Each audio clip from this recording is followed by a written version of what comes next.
On the day I took my brother's place to marry into a wealthy family, the groom took one look at me. "You are not the Omega I arranged for." I wiped away my sweat. "Sir, the one you asked for is my brother." He took off. "I am the Alpha here to cover his debt." The groom scoffed and turned to leave. His mother stopped him. "An Alpha is fine. You can't conceive anyway." 3 years into the marriage, I paid off the money and got ready to leave. He grabbed my wrist. "Are you planning to take the child with you too?" I looked down. Damn it. When did I even get pregnant? Crystal beads refracted a faint glimmer under the warm yellow wall lamp. Casper was staring blankly at the missing bead on the curtain. The heavy walnut door was pushed open. Edgar, the sole heir of the Bart family, stepped into the bridal chamber carrying a chilling, unapproachable aura. His gaze swept over Caspar from head to toe.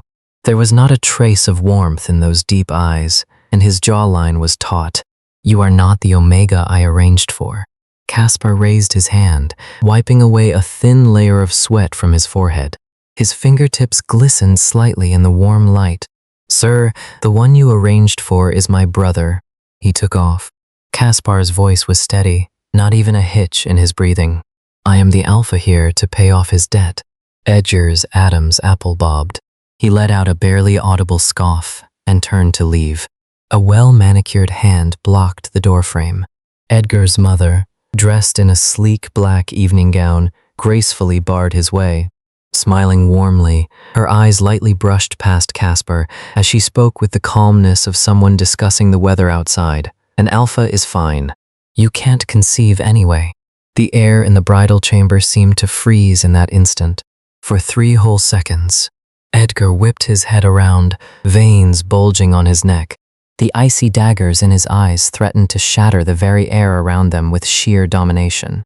A terrifying chill seemed to frost over the window panes. His mother remained entirely unfazed. She simply gave Caspar an elegant, subtle nod and walked away. Caspar raised an eyebrow, quietly watching the door click shut. Inside the study, long after the guests had departed, the warm golden halo of a desk lamp carved out a small patch of tranquility. Edgar leaned back against the leather sofa.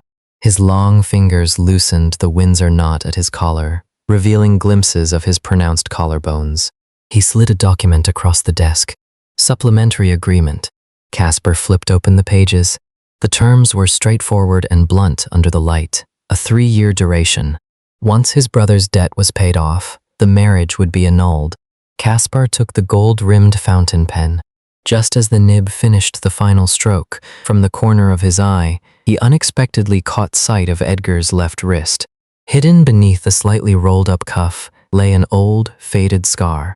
It wasn't long, but it was incredibly deep, an eye-catching stretch of pallor against his cool, pale skin. Caspar's fingertips paused for an imperceptible fraction of a second before smoothly lifting the pen. He pushed the document back. Edgar didn't take it immediately. His cold, piercing eyes stared at the flamboyant signature on the paper, while his thumb subconsciously and slowly rubbed over that white scar on his wrist. "The guest room is at the end of the hall. The butler will show you the way," Edgar said, his voice slightly hoarse. The Bart family's guest room was massive to the point of feeling empty. The mattress was so soft it could swallow a person whole. Late at night, the dim wall lamps in the hallway cast long, stretched shadows. Caspar walked toward the guest room, carrying a steaming bowl of wontons. As he passed Edgar's bedroom, a muffled thud slipped through the crack of the door. It was immediately followed by the crisp shattering of glass. Caspar pushed the door open. Bright moonlight poured like water over the messy hardwood floor. Edgar was slumped on the edge of the bed, his eyes wide open, pupils completely unfocused and dilated. His chest heaved violently as large drops of cold sweat rolled down his pale cheeks and crashed onto his collarbones. The air in the room was suffocatingly frantic. That defensive aura, usually as sharp as ice picks, was now crashing wildly in every direction without rhyme or reason. Caspar strode into the moonlight and dropped to one knee, offering a glass of water to those colorless lips. "Have some water." Smack. Edgar's hand shot out. His fingers locked onto Caspar's wrist like a vice. The water sloshed violently, a few warm drops splashing onto the back of Casper's hand. Caught between nightmares and reality, Edgar's cracked lips parted slightly, letting out a broken, slurred syllable. Casper didn't struggle. He lowered his eyes, watching the hand whose knuckles had turned white from exertion. In the next second, he completely let go of his restraint. His own cool, crisp alpha pheromone materialized into an invisible, thick, soft blanket. It spread out with an inescapable yet incredibly gentle magnetism. Casper freed his other hand and placed it on Edgar's burning forehead. "You're running a fever. I'll go get the butler." But the grip on his wrist tightened instantly, as if clinging desperately to a solitary piece of driftwood. Looking at that face in the moonlight, stripped of its icy veneer and leaving only vulnerability, Casper let out a long sigh. He simply relaxed his body and sat right down on the thick wool rug beside the bed. "All right, I won't leave." Outside the door, the steam from the wontons gradually faded. Inside, wrapped in that warm, invisible embrace, Edgar's rapid breathing finally steadied little by little, and his clenched fingers slowly loosened in the warmth. Morning sunlight pierced through the floor-to-ceiling windows, spilling across the dining table. Casper took a bite of a golden, crispy piece of toast, making a satisfying crunch. "Incurable?" The butler bowed slightly. He shook his head softly, then nodded. "The young master's insomnia isn't physiological. It's psychosomatic." Casper stopped chewing. Sunlight danced on his eyelashes as he narrowed his deep eyes, looking thoughtfully at the tightly shut door at the end of the hall. He didn't ask another question. The warm, early autumn sun was sliced into thin golden threads by the blinds, draping over the mahogany entryway cabinet. The insulated lunchbox prepared by the butler gave off a soft silver sheen, sitting right next to the work gloves Casper had just taken off. During the first month of their contract marriage, Casper used heavy lifting, bookkeeping, and pure sweat to slowly chip away at that astronomical debt. His motion to change shoes froze in mid-air. Down the hall, a harsh sliver of white light leaked through the crack of the ajar study door. Caspar's gaze slipped through that narrow gap and unexpectedly collided with a hand-drawn sketch right in the middle of the wall. It was an eerily crooked pomegranate tree, sketched in raw charcoal. The fist-sized knot on the trunk was deliberately shaded with heavy, dark strokes. Caspar's breath instantly hitched. The very tree he had once hugged tightly to prevent from being chopped down at the entrance of the Qinghe orphanage had just smashed into his line of sight without warning. His fingertips curled slightly, leaving fleeting indentations on the edge of the doorframe. 2 seconds later, he lowered his eyes, softened his footsteps, and melted away into the shadows of the staircase. Edgar rarely ate dinner at home, but tonight was an exception. Caspar was busy scarfing down his food when Edgar set his chopsticks down and watched him for a moment. "Do you know how to play chess?" Caspar looked up, a piece of spare rib still stuffed in his cheek. He chewed twice, swallowed, and nodded. The warm yellow crystal chandelier cast a soft glow over the black and white grid of the chessboard. The pieces clacked crisply. Edgar's offensive was like an early winter cold snap, relentless and pressing. The 38th move, Caspar's fingertips, seemingly slipped along the edge of the piece bowl by accident. He picked up a white stone and placed it firmly into a dead end. Clack, the final nail in the coffin. As Edgar gathered the black stones, his well-defined fingers abruptly stopped in mid-air. He slowly lifted his eyelids, his deep pupils locking intensely onto Caspar's eyes. "You did that on purpose." "No, you're just too good." Caspar's lips curved into a breezy smile as he casually closed the lid of the wooden box with a soft, muffled thud. The air stagnated. Edgar lowered his long eyelashes, his gaze nailed to the spot of the 38th move. His thumb subconsciously and slowly dragged across the cool surface of the chessboard. Caspar turned and quickly climbed the stairs, the pounding in his chest threatening to shatter his ribs. Edgar didn't remember him, but his body, his fingers, still instinctively remembered exactly where to place that piece. The floodgates of memory crashed open. In the storage room that winter, dust rolled in the glaring backlight. The medical report stating Caspar had presented as an alpha was ruthlessly trampled underfoot. The alpha pheromone that should have been scorching hot and full of undeniable domination seeped from the gland at the back of his neck, but instead, it dissolved into wisps of pale blue morning mist. It was sweet, refreshing mint, as soft and mild as an Omega's soothing touch. The boy leading the pack tightened his grip on Kaspar's neck. A split second later, bang! The rotting wooden door was kicked entirely off its hinges. A tall silhouette stood silently amidst the flying dust. Without a single wasted word, a brutal, heavy punch was thrown, sending the bullies scattering in panic. The next evening, the setting sun stretched the shadow of that crooked pomegranate tree long and slanted. Kaspar squatted down and slipped 2 white rabbit milk candies into the thick foreign language book resting on the boy's lap. The boy looked up, his defensive eyes like 2 cold blades. A moment later, a dust-streaked hand reached out. In its palm rested half a squashed piece of osmanthus cake. "Let me teach you how to play chess," Kaspar beamed effortlessly. The boy rolled his eyes, but for the first time ever, he actually closed his book. The calendar pages turned, and time compressed into fragments of daily routine. The icy shell around Edgar seemed to have melted just a fraction. Before leaving the house with his suit jacket in hand, he would do the unprecedented and toss out a gruff, "I'm leaving." Whenever he saw Kaspar hauling heavy boxes, those stern eyebrows would unconsciously knit together.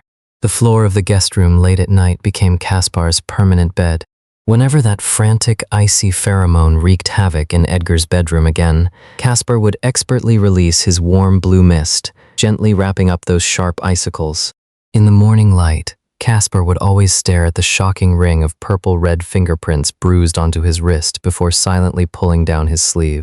The eerie blue glow of his phone screen stung Kaspar's exhausted eyes. Jay sent a text, "Lend me 30,000. Kaspar closed his eyes, rapidly typed in the transfer passcode, keyed in, "This is the last time," and shoved the phone hard into the soft pillow.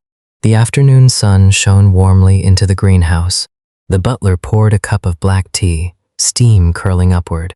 "Mr. Kaspar, you are the first person to stay longer than a month without the young master kicking you out." Kaspar let out a soft chuckle, his thumb rubbing the warm rim of the cup. "Of course I am. Back in the orphanage, wasn't this exactly how I stubbornly stuck around?" Night fell, and only half the wall sconces in the hallway were lit. Kaspar, carrying a glass of warm water, stopped dead in his tracks outside the study. The heavy solid wood door was left with an extremely narrow crack, like a blade slicing through the silence. From inside, Edgar's dangerously low voice slipped through the gap, every single word hammering against Kaspar's eardrums. His pheromones. No, it can't be a coincidence. Edgar stood in front of the floor-to-ceiling window, half his body swallowed by the heavy dark of the night. He was gripping his phone so hard that the veins on the back of his hand bulged, his knuckles a sickly pale. Check the records for the Qinghe orphanage from back then again. Destroyed? Who authorized that? Drop. Kaspar stood frozen in place. The water in his glass sloshed violently. A few warm drops slid down his trembling fingertips, hitting the thick wool rug and blooming into a small, dark stain. The hallway was horrifyingly quiet. The only sound was the roar of his pulse pounding against his eardrums. He was digging. Edgar was personally tearing open that forcibly erased past, and the piercing spotlight was now shining squarely on him. Ever since realizing that probing gaze was inching closer, Kaspar made an incredibly rational decision: keep his distance. However, this line of defense was quickly ripped open unilaterally by Edgar. Under the warm golden chandelier in the dining room, the clinking of porcelain rang clear. Edgar set down his bone china soup spoon. His deep eyes cut through the rising steam across the table as he dropped a probe without any warning. "Which district did you used to live in?" "The old district out east. We moved around a lot, so I can't really remember," Kaspar replied, keeping his head down as his chopsticks methodically picked at the vegetables on his plate. "What's your favorite food?" "Anything with meat is fine." "Where did you go to school as a kid?" Kaspar's motion to grab food stalled in mid-air for a second. He slowly looked up, pulling his lips into a flawlessly harmless smile, though his eyes held absolutely zero amusement. "Mr. Edgar, are you running a background check on me?" Edgar completely put down his chopsticks. He folded his long hands under his jaw, his gaze locking onto Kaspar's face like a falcon for 2 full seconds. "Are you hiding something from me?" Kaspar lowered his eyelashes and went back to feeding himself, not missing a single beat in his chewing. "I'm just an alpha who took someone's place in a marriage to pay off a debt. What kind of earth-shattering secret could I possibly have?" The temperature in the room plummeted. Edgar's incredibly commanding, frosty pheromone rolled silently above the table. Yet Kaspar acted like nothing was wrong, quietly serving himself another half bowl of rice. After dinner, water splashed loudly in the sink. Edgar's tall frame leaned against the kitchen door frame, arms crossed over his chest, casting a heavy shadow over the sink. "You're hiding from me. I'm not. Someone has to wash the dishes." Kaspar's long fingers swiped across the rim of a porcelain plate. "Starting 2 days ago, you stopped coming at night." Edgar lowered his voice by half an octave, carrying a barely detectable rasp. Kaspar turned off the faucet. He shook the crystal-clear water droplets from his fingertips, grabbed a pure white towel nearby, and slowly dried his hands. Then he turned his head and gave a light chuckle. "You haven't been plagued by nightmares lately, so I decided to slack off." Edgar didn't reply. He closed the distance in a few large strides, stopping right next to Kaspar.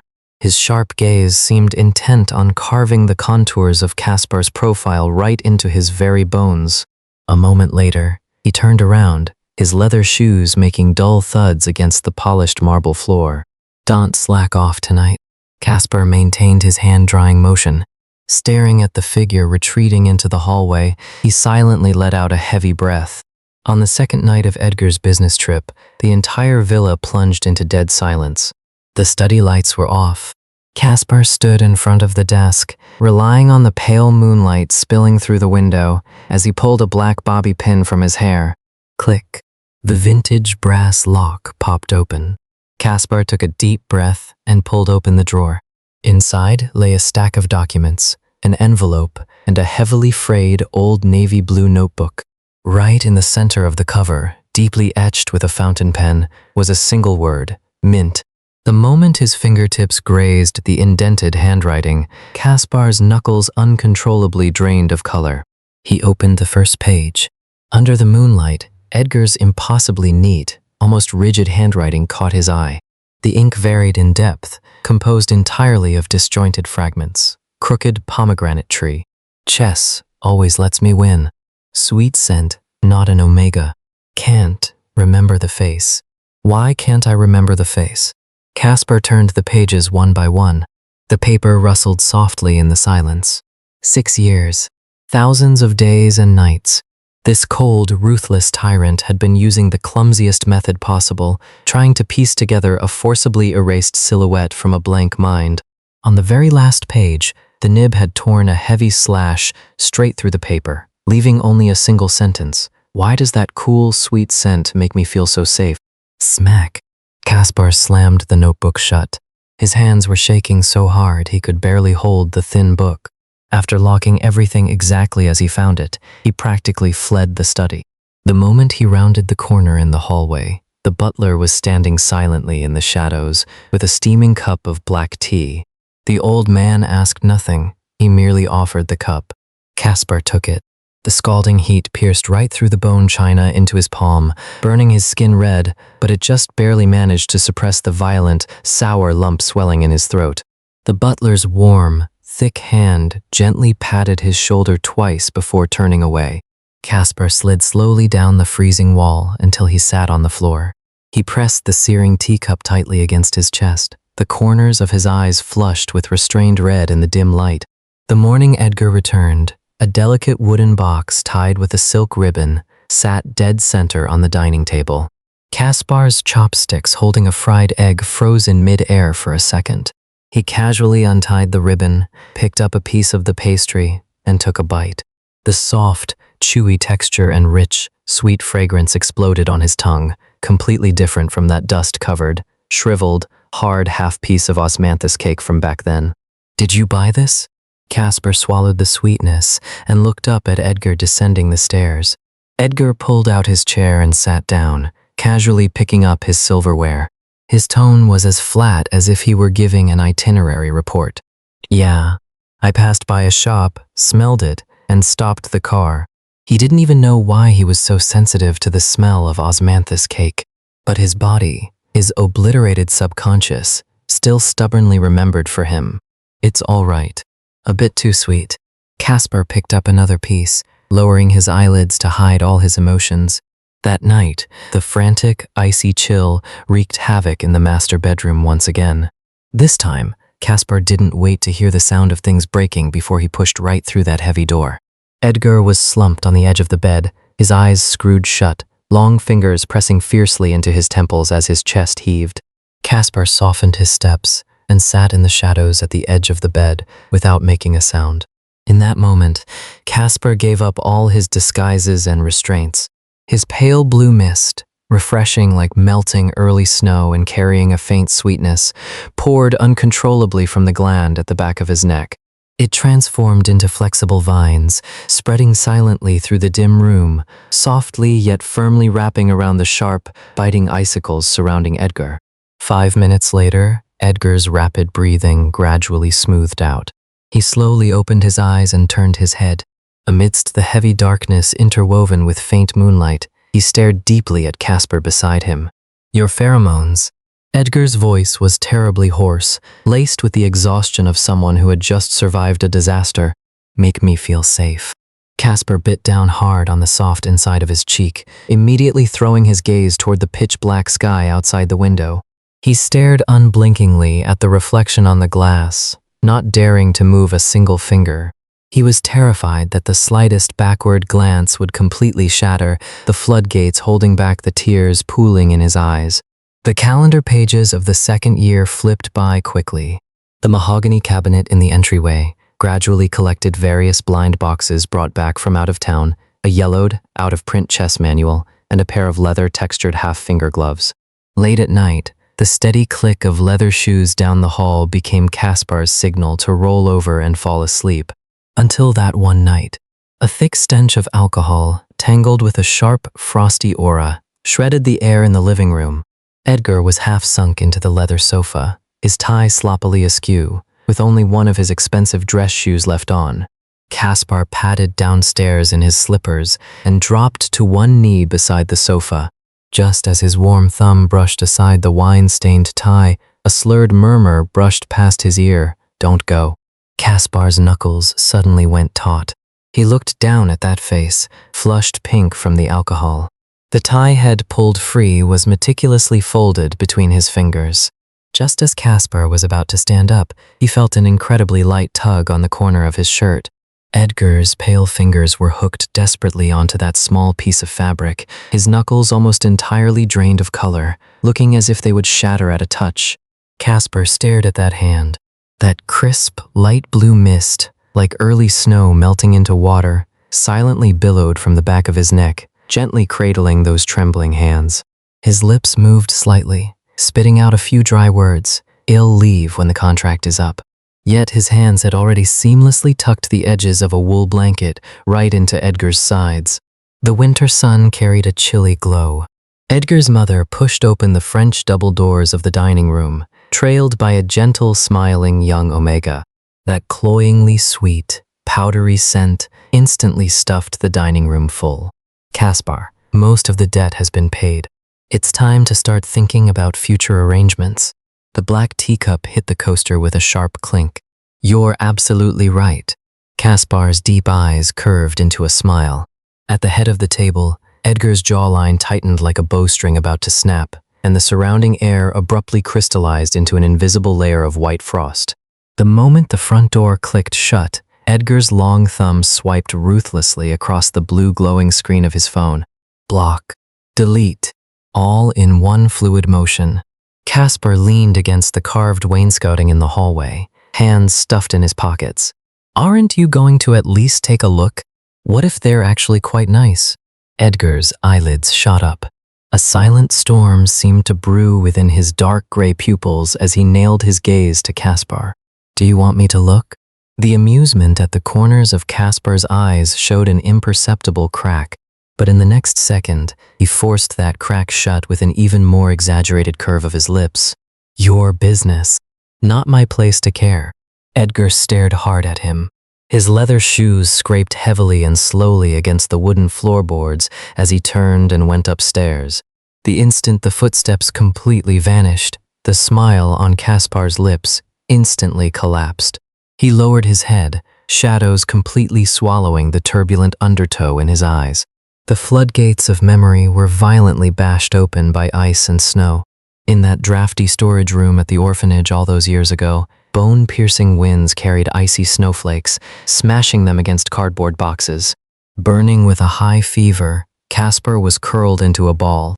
That pale blue aura, which should have been airy and light, had spiraled completely out of control, morphing into frantic thorns that thrashed wildly within the cramped space.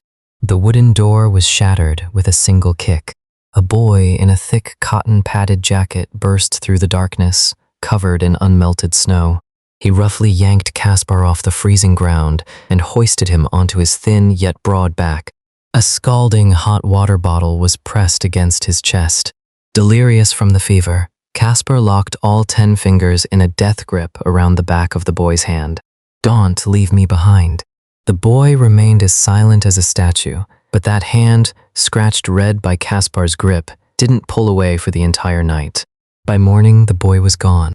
Beside the pillow was a broken piece of osmanthus cake and a yellowed scrap torn from a notebook. On it, carved with the most rigid strokes imaginable, was a single word: wait. Kaspar waited for 4 years. That handwriting crossing over the years perfectly overlapped, down to the exact pen stroke with the deep blue journal in Edgar's drawer. The beginning of the 3rd year. Under the pale fluorescent lights of the underground garage, Edgar's private doctor, Fred, pushed up his gold-rimmed glasses. The moment his gaze swept across Kaspar's face, Fred's professional, fake smile froze for a 1/10 of a second. His pupils quivered slightly. It was the sudden realization of, so, you're the one. Kaspar's gaze scanned Fred's face like a searchlight before he calmly got into the car without batting an eye. 2 a.m. A dim wall sconce cast a small patch of murky yellow across the kitchen's marble countertops. Edgar sat in the shadows, his long index finger subconsciously tracing the rim of a long, cold porcelain cup. Kaspar pulled out a bar stool opposite him, the warm water in his own glass rippling faintly. For 2 solid minutes, the only sound was the ticking of the wall clock's second hand. Fred said there are traces of artificial interference in my memories prior to turning 18. Edgar's voice was completely devoid of emotion, yet it exploded like a thunderclap in the quiet kitchen. The thumb Kaspar had pressed against his glass instantly lost all color, turning chalk white. In looking into it, Edgar raised his head, his eyes, like freezing pools of water, stabbing straight into Kaspar's. Kaspar swallowed his mouthful of warm water. His Adam's apple bobbed with difficulty, his voice tight. "Why are you telling me this?" "Because right now, you are the person I trust the most." Those words were like a massive boulder smashing into a tranquil lake. Kaspar picked up his water glass, stood up abruptly, and pulled off an impeccable smile. "Get some sleep. We have work tomorrow." Pausing in the shadows by the door, Kaspar looked back. Edgar's eyes were still downcast, his pale knuckles still mechanically spinning the cup. Kaspar closed his eyes tightly. "If you find out the truth, will you hate me for not telling you sooner?" The stack of bills for the 3rd year was getting thinner and thinner beneath the tip of his pen. Kaspar pinched the bridge of his nose, fighting off wave after sudden wave of exhaustion. The eerie blue glow of his phone screen suddenly pierced the gloom. Kaspar stared at the screen and hit answer. "Bro, can you lend me?" "No, bro, just hear me out. Hearing you out won't change the no." The static on the line went quiet for 2 seconds. Then, a cold, mocking sneer echoed from the other end. "Bro, don't forget how you got into the Bart family. If word gets out that you're just a stand-in for the marriage..." Kaspar's thumb viciously smashed the red end call button. His knuckles were ghastly pale from the extreme force. Resting one hand on the desk, his chest heaved violently as suppressed fury churned in his eyes. The door hinges gave a low groan. Edgar's tall silhouette was cast onto the wool rug by the hallway light. His stern gaze instantly caught Kaspar's pale face, as well as the chaotic, stinging ripples of pale blue energy fluctuating in the air. His dark gray eyes darkened a shade. Who was on the phone? Kaspar quickly shoved the phone into his pocket, his lips hooking up into a perfectly flawless curve. Telemarketer. Edgar's gaze lingered on his face for 2 seconds, but he didn't call the bluff. He turned around, leather shoes sinking into the rug, but paused at the doorframe. Your pheromones have changed. Kaspar's heart wildly skipped a beat, probably just too tired lately. The broad shoulders facing away from him didn't move. Edgar's voice was low but completely unquestionable. You have unlimited access to the Bart family's medical resources. Use them. The door clicked shut. The very last ounce of strength holding Kaspar up was instantly drained away. He slid down the doorframe inch by inch, burying his pale face deep into his drawn-up knees, gasping for air. Blinding white fluorescent lights sliced through the air in the consultation room. A middle-aged female doctor pushed up her glasses. Her gaze darted back and forth between the lab results and Kaspar, her expression incredibly complicated. Mr. Kaspar, are you certain you are an alpha?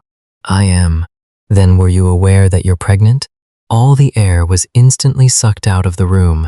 Kaspar stared at that flimsy piece of paper, every single word on it blurring into unrecognizable blocks of ink. You possess a miniature reproductive cavity. This is not congenital. The doctor pointed to a tiny shadow on the ultrasound. This is an anomaly caused by prolonged exposure to a high-intensity alpha pheromone. That foreign, fiercely dominant aura literally forced open an extremely tiny cavity deep inside your body. The fetus is alive, but the space is too small. The risks are astronomical. The paper crumpled at Kaspar's fingertips. That freezing frost that had rampaged around him year after year had somehow stubbornly carved out an unhealable secret corner deep within his most unguarded depths. The sunlight outside the hospital was somewhat blinding. Kaspar stood on the sidewalk, tearing open the clear wrapper of a sour plum candy. The extreme tartness exploded on his tongue, instantly forcing a flush of red to the corners of his eyes. Fine. Even his own body was betraying him now. 3 years. Edgar's pheromones had fundamentally rewired Kaspar from the inside out. Edgar didn't remember him, but his pheromones did. They had paved a way back to him on his behalf. Oh, the irony. The warm yellow glow of a maternity shop window flashed in his peripheral vision. Kaspar's footsteps hesitated for only half a second before he abruptly picked up the pace, striding right past that halo of light. Once the debt was cleared, they were supposed to be square. This fragile little life, which could vanish at any moment, would only completely rip to shreds the crystal-clear boundaries they'd established. The harsh glow of the computer monitor stayed lit all night. Kaspar practically nailed himself to the keyboard, silently calculating the remaining debt even while taking sips of water. But he had underestimated Edgar's sharp instincts. The crystal chandelier swayed above the dining table. Kaspar had just picked up a piece of greens when the plate of stewed meat, which he had merely glanced at for a second longer than usual, was silently pushed right next to his hand by a set of well-defined fingers. Kaspar looked up, but Edgar was sitting completely straight, acting as if nothing had happened. In the bathroom, water poured down into the marble sink. Gripping the freezing countertop, Kaspar stared at his own red-rimmed, utterly wretched face in the mirror. The churning nausea in his chest was crushing him, making it nearly impossible to breathe. He grabbed a towel, hastily wiped his face, and pulled the door open. In the shadows at the end of the hall, Edgar stood as still as a cold, hard statue. "Are you feeling unwell?" Kaspar shook his head, forcefully flattening out his breathing. "No." Edgar stared intensely at him. That probing, unyielding gaze perfectly overlapped, across time and space, with the boy who had kicked down the wooden door amidst flying dust 12 years ago. He didn't believe him, but he was restraining himself. Edgar turned around. His dark gray suit jacket sliced a cold, stiff arc through the air. Barely 2 steps later, he stopped again, his back as straight as a pine tree. No matter what the illness is, the Bart family's doctors are at your disposal. The second time, The heavy solid wood door shut at the end of the hall. Kaspar's tense spine instantly caved in. He dropped into a crouch, shrinking against the icy baseboard of the wall. He gripped his own knees with trembling hands, biting his pale lower lip so hard that a thick, metallic taste of copper bloomed in his mouth. Edgar, don't be too good to me. Any better, and I might really never be able to leave. The glaring afternoon sun was mercilessly sliced up by the black wrought iron gates. Jay, wearing that wrinkled leather jacket, cracked a sickening smirk. The dark lenses of 2 phones peered over his 2 accomplices' shoulders, aimed directly inside the gates. Jay, what are you trying to do? Kaspar hissed through the iron bars, his jaw clenched into a sharp, severe line. Jay laughed even more brazenly, intentionally raising his voice so it echoed endlessly across the quiet courtyard. Bro, I just came by to tell the Bart family, my brother Kaspar is an alpha, and he is pregnant. Shut up! Have you ever seen a pregnant alpha before? The air instantly turned to solid ice. The crisp snipping of pruning shears stopped dead. The gazes of the gardener, the security guards, and the driver instantly pierced Kaspar's stiff back like countless tiny needles. The muscles in Kaspar's cheek twitched. That flawless, permanent smile of his finally shattered completely beneath the blazing sun. Heavy, icy footsteps approached from behind. Accompanied by a bone-chilling wave of absolute domination, Edgar pushed the iron gates open, his face utterly expressionless. Without a microsecond's hesitation, his long arm slashed through the air in 2 clean blurs. The 2 phones instantly vanished into his large palms. The movement was ruthless, precise, and left no room for retaliation. Jay's manic laughter instantly froze on his face. It was as if his throat had been jammed with a handful of crushed ice. Get rid of them, Edgar said, his eyelids lifting slightly, his dark gray pupils tempered with terrifying ice blades. Security guards rapidly surged forward. The iron gates slammed shut, completely severing the struggles and shouts from the outside world. In the dim entryway, only a few rays of light squeezed through the cracks around the door. Edgar let go of Kaspar's wrist. Kaspar kept his eyelashes lowered, his gaze locked onto the pattern of the rug. Yet, he could clearly see that Edgar's usually steady hands were suspended in mid-air, trembling uncontrollably. The next second, a pair of ice-cold palms forcibly cupped Kaspar's face. Edgar's tall frame loomed forward, his straight nose practically crashing into Kaspar's. He jerked his head down, pressing his broad forehead heavily against Kaspar's temple. Their rapid breaths clashed violently in the non-existent space between them. How long? Edgar's voice was so hoarse it sounded as if it had been viciously ground against sandpaper. Kaspar closed his eyes, his eyelashes casting uneasy shadows under his lids. Almost 3 months. The palms cupping his cheeks suddenly tightened. Veins throbbed faintly on Edgar's forehead. Why didn't you tell me? The tip of Kaspar's nose stung, and a conspicuous flush of red rapidly blossomed at the corners of his eyes. He forcefully swallowed the lump in his throat, but his voice was still hopelessly broken. What was the point in telling you? We're just a contract. Once the debt is paid off well, stop. Edgar cut him off. That single word carried an almost pleading sense of defeat. His warm breath ghosted over Kaspar's tightly pressed lips. Kaspar clenched his jaw, forcefully fighting back the moisture gathering in his eyes. In the bedroom, the indicator lights of the medical equipment blinked faintly. Fred pushed up his gold-rimmed glasses, delivering the final verdict with a solemn expression and the most concise words possible. The miniature cavity has reached its absolute limit. It will not expand any further. The fetus must be removed via C-section at 5 months. Delay it by even a single day, and both of their lives will be in grave danger. Having delivered the news, Fred quickly departed. The room was left with a suffocating silence. Like a statue drained of its soul, Edgar slowly sat on the edge of the bed. It took him a very long time to struggle and find his voice. What do you want to do? Kaspar leaned back against the soft pillows, resting his fingers lightly over the flat of his stomach through the cotton fabric. Since it's come this far, I can't just let it all be for nothing. Edgar didn't reply. He bowed his head deeply, holding one of Kaspar's hands with both of his. Under the dim yellow glow of the bedside lamp, he gently pressed his pale lips against Kaspar's colorless knuckles. It was a kiss full of extreme reverence and absolute fragility. The warmth of his lips and the subtle trembling burned straight through the nerves in Kaspar's fingertips, searing all the way into his heart. The tips of Kaspar's ears instantly went beet red. He reflexively flinched his fingers, but couldn't bear to actually pull away. All he could do was feign composure and avert his eyes. "What are you so nervous for? You're not the one going under the knife." Edgar snapped his head up. His deep eyes were completely threaded with angry red veins, the edges terrifyingly flushed. Kaspar's chest tightened at the searing heat of that gaze, and he immediately scrambled to change the subject. The butler said, "You haven't eaten. If you collapse, who's going to take care of me?" Edgar ground his back molars together, stared hard at him for a few seconds, then abruptly stood up and strode out the door. 10 minutes later, the door was pushed open gently. The butler walked in carrying a bowl of steaming porridge, a warm smile crinkling the corners of his eyes. "The young master asked me to inform you that he has finished eating." Looking at the simple bowl of porridge, a helpless but genuine smile finally rippled across Kaspar's lips. 12 years.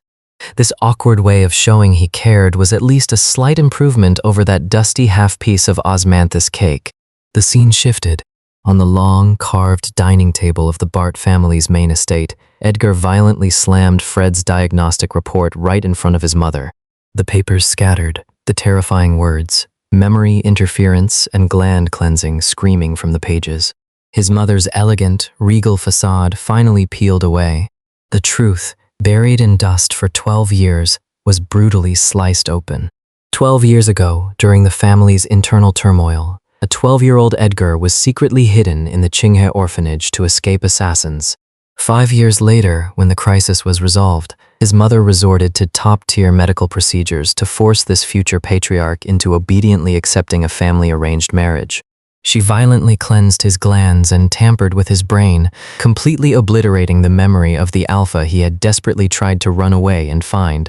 But memory is not a blank sheet of paper that can simply be erased. Those violently excavated pasts turned into a gaping, riddled black hole in Edgar's mind. He had forgotten whose face it was, yet instinctively planted a crooked pomegranate tree in his courtyard. He forgot who taught him chess, yet his fingers could always place the pieces with flawless precision. He forgot the person entirely, but every time he was on the verge of a frantic breakdown, he was instantly soothed by that mild, crystal-clear mint pheromone, like the first snow melting into spring. The massive study was dead silent. Edgar didn't erupt into a rage. He didn't launch into hysterical interrogations. He simply stood up expressionlessly, pushed open the heavy main doors, and walked off into the ink-thick night without looking back. Afternoon sunshine beamed through the floor-to-ceiling windows, unfurling a soft expanse of gold across the living room's wool rug. Kaspar sat on the sofa. His fingertips had just flipped a page of the chess manual when he looked up, his gaze crashing into Edgar, who was standing ramrod straight right in front of him. That face, usually so stern and unyielding, was completely drained of color. Even his breathing was shaking uncontrollably. The person in the orphanage was you. Kaspar didn't deny it. He just looked at him quietly. "You remembered?" Edgar closed his eyes in agony and shook his head. "Not everything, but I found this."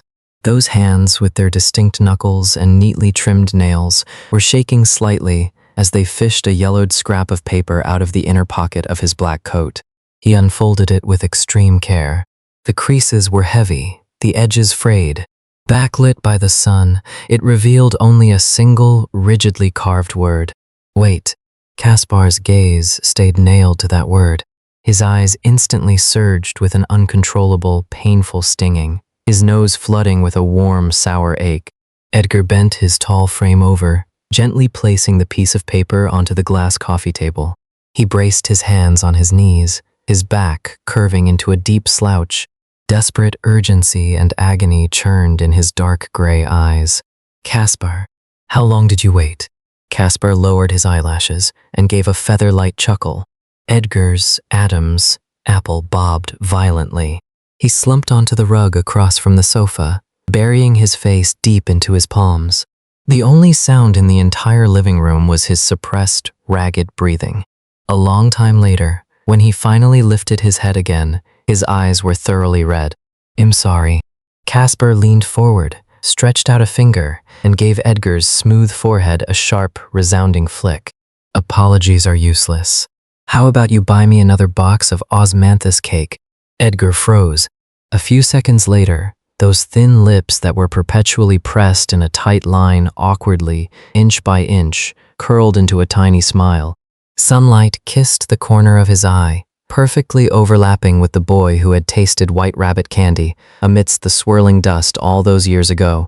Caspar smiled. "You idiot. So you've been looking for me too. Someone just stole the path that would have led you back." The atmosphere inside the villa felt as if it had been completely flushed out and replaced, vaulting straight from a freezing winter into a warm spring. Late at night in the guest room, only a single warm orange floor lamp remained lit. Edgar had pulled up a chair and cemented himself beside the bed like a guardian deity. Caspar rolled over, cracking his eyes open in a sleepy haze. Through the dim light, he saw the document in Edgar's hand stuck on the last page, while his gaze was glued blankly to Caspar's face. Caspar stuck out his foot and kicked the man's shin through the covers. "What are you staring at? It's not like I grew flowers on my face." Edgar didn't dodge, his deep gaze remaining incredibly soft. "When you roll over, you kick off the blankets.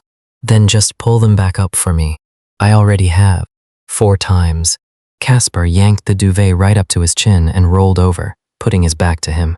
That familiar, comforting, cool pheromone drifted faintly in the air, while the tips of Caspar's ears burned fiercely in the shadows. Fred's weekly routine checkup. The jumping metrics on the monitors declared the astonishing vitality thriving within that tiny cavity. Caspar kept making sarcastic quips, but his tight jawline betrayed his underlying panic. Meanwhile, Edgar's panic had directly mutated into endless, overbearing coddling. "How do you feel today? Are you hungry? Have you drunk enough water? You've been standing too long. Sit down. Put your coat on. Don't touch anything cold."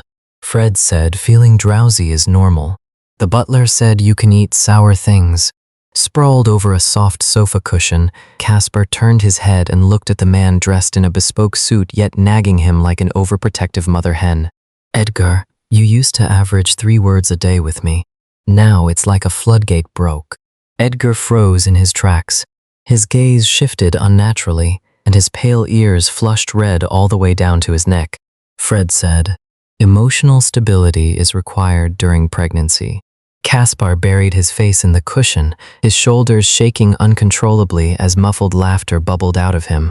Feather-light footsteps approached from behind, and a warm cashmere blanket dropped from above, wrapping seamlessly around his shoulders.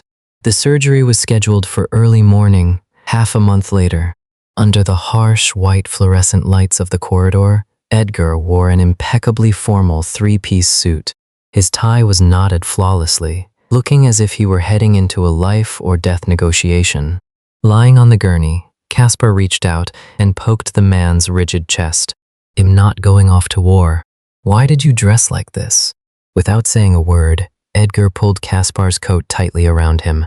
His long fingers trembled uncontrollably as he fastened the buttons. He seized Caspar's hand. His palm was freezing cold, his grip shockingly tight. "I'm nervous." The gurney stopped at the red line outside the operating room. "Family members must wait here." Edgar's fingers were forced to unclasp one by one. The motion was so agonizingly slow, it looked like he was slicing off pieces of his own flesh. Caspar reached back and patted his pale cheek. 3 hours. Go sit down and wait. Don't stand the whole time. Your legs will ache. Edgar's Adam's apple bobbed as he let out an incredibly hoarse grunt, his eyes interlaced with terrifying red veins. 3 hours later, the lingering effects of the anesthesia made Caspar's vision blurry. When the double images finally snapped into focus, he saw a massive swathe of warm sunlight pouring over the pure white hospital bed. Edgar was sitting on the edge of the bed. This ruthless, cold-blooded tyrant of the business world was currently clumsily cradling a soft bundle of swaddling clothes. Large tears plummeted without warning, splashing onto the snow-white sheets. His eyes were entirely rimmed in red. Casper laughed, his voice raspy. "What are you crying for? You weren't the one who went under the knife." Edgar carefully placed the squishy little bundle on the pillow next to Caspar. He lowered his head, burying his face into the crook of Caspar's neck, his warm breath damp with choked sobs. "I'm sorry." Caspar turned his head and nuzzled into Edgar's stiff, short hair. "If you really want to apologize, give me half of your stash of osmanthus cake." Edgar snapped his head up. An incredibly tender gleam rippled through his bloodshot eyes, and his lips curved into a deep smile. "You can have it all." The sunshine on the day he was discharged was almost dazzlingly beautiful. In the hospital room, Edgar pulled open a drawer and took out that supplementary agreement from 3 years ago. Under Caspar's raised eyebrows, with a loud rip, the black and white text was shredded to pieces, fluttering down into the wastebasket like the final snowfall of winter. "If you tear it up, how am I supposed to leave?" Caspar leaned against the headboard, a sly smirk hidden in his eyes. "You're not leaving." Edgar reached into his pocket and pulled out a dark gold velvet box. It popped open with a click. Inside lay an unadorned, yet incredibly hefty, solid metal band. He didn't drop to one knee, he just stood ramrod straight beside the bed. His sharp facial features were stretched stiff with tension, and the blush on his ears burned all the way down his neck. His voice shook with dry nervousness. "Consider this. Marrying me." Watching him look like he was about to spontaneously combust, Caspar finally couldn't hold back a laugh. "You're not even going to kneel?"